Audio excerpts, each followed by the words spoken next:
अर्जुन के पुत्र थे अभिमन्यु और उनके पुत्र राजा परीक्षित थे। राजा परीक्षित के बाद उनके पुत्र जन्मेजय राजा बने। उन्हें अपने आप पर बहुत अहंकार था। एक दिन जन्मेजय वेदव्यास जी के पास बैठे थे। बातों ही बातों में जन्मेजय ने कुछ नाराजगी से वेदव्यास जी से कहा, जी हाँ, आप समर्थ थे, स्वयं भगवान श्री कृष्ण थे, भीष्म पितामह, गुरु द्रोणाचार्य और कुलगुरु कृपाचार्य जी, धर्मराज युधिष्ठिर जैसे महान विभूति उपस्थित थे।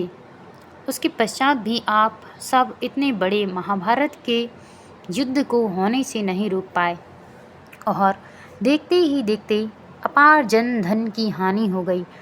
यदि मैं उस समय वहाँ पर रहा होता तो अपने पुरुषार्थ से इस विनाश को होने से बचा लेता। अहंकार से भरे जन्मेजय के शब्द सुनकर भी व्यास जी शांत रहे। उन्होंने शांति से कहा, पुत्र, तुम अपने पूर्वजों की क्षमता पर शंका न करो। यह विधि द्वारा निश्चित था, जो बदला नहीं जा सकता था। यदि ऐसा हो तो श्री कृष्ण में ही इतनी सामर्थ्य थी कि वे युद्ध को रोक सकते थे। जन्मेजय अपनी बात पर अड़ा रहा और बोला, मैं इस सिद्धांत को नहीं मानता। आप तो भविष्यवक्ता हैं। मेरे जीवन की होने वाली किसी होनी को बताइए, मैं उसे रोककर प्रमाणित कर दूंगा कि विधि का विधान निश्चित नहीं करता। व्यास जी ने कहा, पुत्र, यदि तू यही चाहता है तो सुन। आज से कुछ वर्ष पूर्व तू काले घोड़े पर बैठकर शिकार करने जाएगा। दक्षिण दिशा में समुद्र तट पर पहुंचेगा। वहां तुम्हें एक सुंदर स्त्री मिलेगी जिसे तुम महलों में लाएंगे और उससे विवाह करेगा। मैं तुमको मना करूँगा कि ये सब मत करना, लेकिन फिर भी तुम यह सब करोगे। इसके बाद उस स्त्री के कहने पर तू एक यज्ञ करेगा।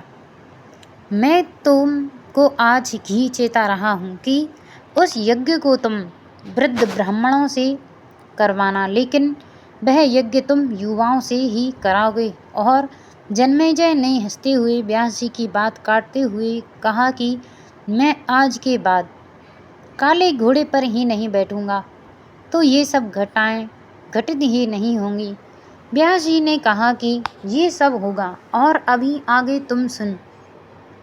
उस यज्ञ में एक ऐसी घटना घटित होगी कि तुम उस रानी के कहने पर उन युवा ब्राह्मणों को प्राणदंड दोगे, जिससे तुम ब्रह्म हत्या का पाप लगेगा और तुझे कुष्ठ रोग होगा और वही तेरी मृत्यु का कारण बनेगा।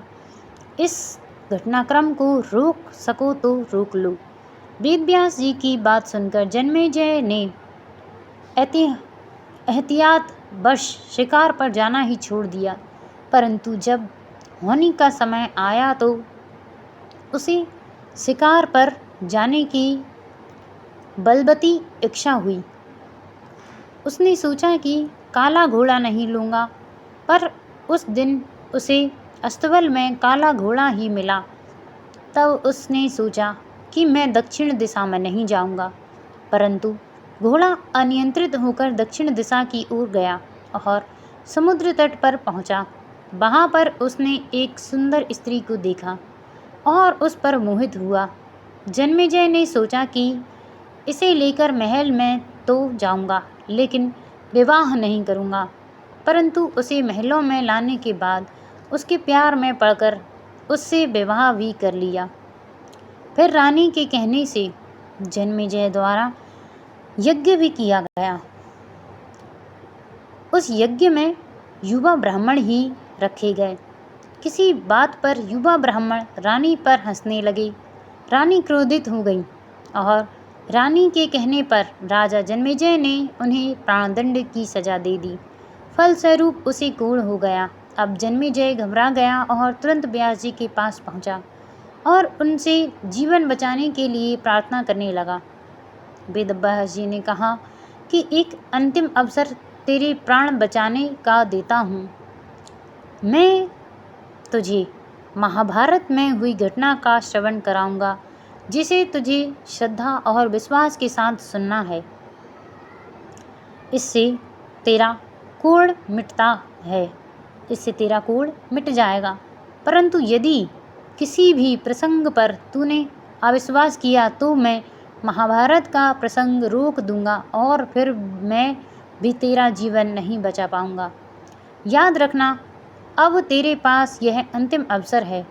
अब तक जन्मेजय को व्यास जी की बातों पर पूरा विश्वास हो चुका था, इसलिए वह पूरी इच्छा से, भाव से, विश्वास के साथ कथा श्रवण करने लगे।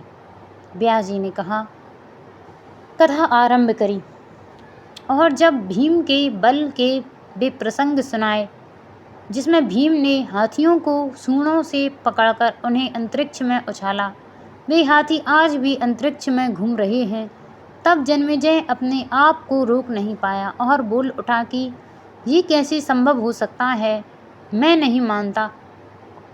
व्यास जी ने महाभारत का प्रसंग रोक दिया और कहा कि पुत्र, मैंने तुझे कितना समझाया कि अविश्वास मत करना, परंतु तुम अपने स्वभाव को नियंत्रित नहीं कर पाए क्योंकि यह होनी द्वारा निश्चित था। फिर व्यास जी ने अपनी मंत्र शक्ति से आवाहन किया और वे हाथी पृथ्वी की आकर्षण शक्ति में आकर नीचे गिरने लगे। तब व्यास जी ने कहा, यह मेरी बात का प्रमाण है। जितनी मात्रा में जन्मेजय ने भाव से विश्वास के साथ कथा श्रवण की, उतनी मात्रा में उसका कुष्ठ रोग मुक्त हुआ, परंतु एक बूंद रह गया और वह उसकी मृत्यु का कारण बना। पहले बनती है तकदीरें, फिर बनते हैं शरीर। कर्म हमारे हाथ में है, लेकिन उसका फल हमारे हाथों में नहीं है। गीता के वे अध्याय के 33वें श्लोक में श्री कृष्ण अर्जुन से कहते हैं, उठ खड़ा हो और अपने कार्य द्वारा यश प्राप्त कर। जिनके बारे में तू चिंतित हो रहा है, यह सब तो मेरे द्वारा पहले ही मारे जा चुके हैं। तू तो केवल निमित्त बना है, होनी को टाला नहीं जा सकता, लेकिन नेक कर्म व ईश्वर नाम जाप करने से उस हानि से कम होती है। तो ये थी हमारी आज की वीडियो।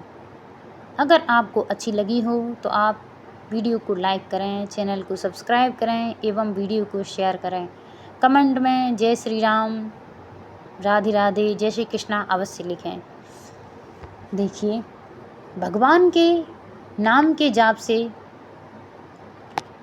अच्छा और कुछ नहीं।